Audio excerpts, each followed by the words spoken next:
parler de la naïveté stupéfiante du gouvernement face à ces problèmes, notamment par rapport à ce terroriste.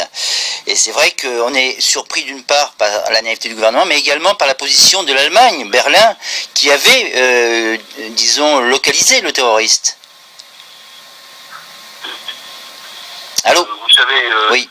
Oui, les gouvernements européens n'ont pris aucune mesure sérieuse pour contrôler ces phénomènes, tout au contraire.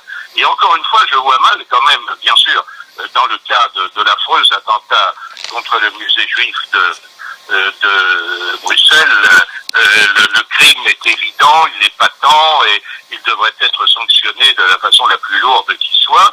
Et si dans notre pays il y avait encore la peine de mort, évidemment, le coupable de cet abominable forfait l'encourrait. Mais pour ce qui est des jeunes gens que l'on arrête aujourd'hui au motif qu'ils sont allés en Syrie participer au combat du côté des insurgés, je vois mal comment notre gouvernement peut le leur reprocher, puisqu'encore une fois, il a pris officiellement parti en faveur des insurgés. Oui, le problème, c'est vrai, il y a un double langage là qui est pas facile, notamment concernant le financement aussi des terroristes. Qui finance, d'après vous? Je n'en sais rien, je ne suis pas dans les services, je ne suis plus dans les services spéciaux, ni au deuxième bureau, ni au STEC, mais je crois savoir que d'abord il y a de très nombreuses factions, certaines d'entre elles sont financées, je pense, par des régimes salafistes, on parle du Qatar, de l'Arabie Saoudite, etc. C'est très vraisemblable. Mais tout ça est assez vague. La plupart des États arabes du Golfe, je crois, financent ces mouvements par hostilité envers la présidence alawite de Syrie. Tout à fait.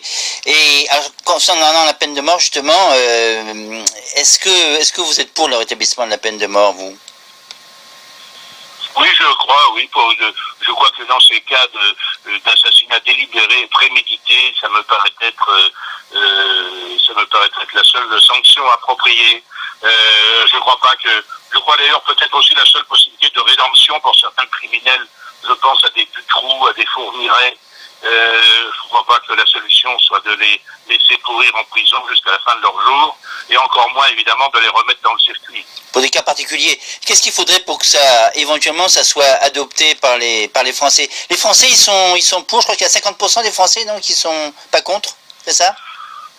Je crois que l'opinion est assez changeante en fonction de la gravité des événements, du caractère odieux de certains crimes. Mais encore une fois, nous sommes dans un état de droit, par conséquent, il faudrait que cela résulte d'une modification législative, puisque c'est une modification législative qui a prononcé l'abolition. Tout à fait. Alors, on parle de terroristes qui